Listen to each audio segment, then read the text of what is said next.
Luke Perry came. You guys gonna get it. You know that, right? I don't believe a word. Are you prepared for that? And it's Oprah who's taking vicious hits for standing with Michael Jackson's accusers. I don't know. This should really prove to you that you're going to be the last one standing.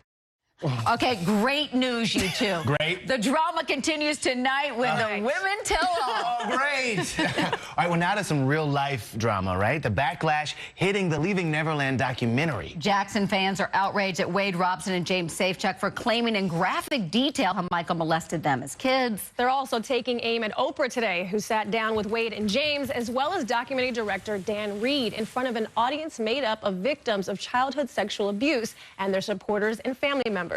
And she knew a fierce backlash was coming.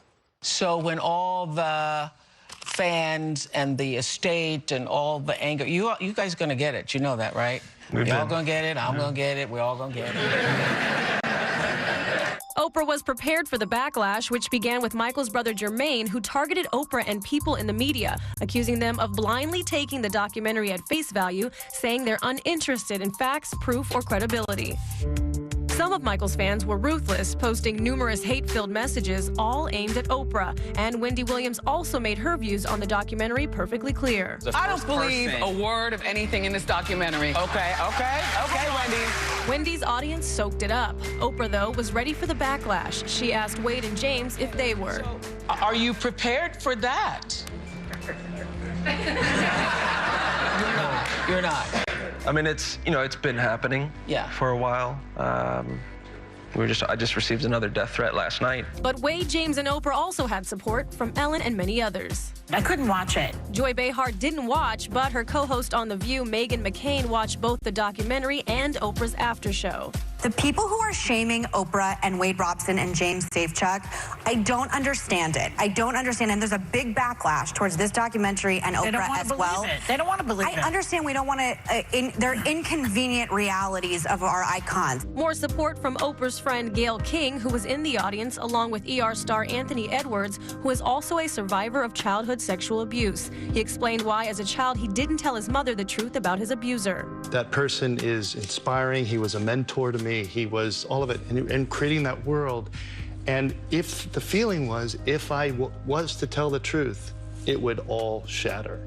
Life would go away. And when you're, in my case, 14, 15, your life is this big. Oprah, who is also a victim of childhood sexual abuse, explained why she did the after show. 25 years of the Oprah show. I taped 217 episodes on sexual abuse.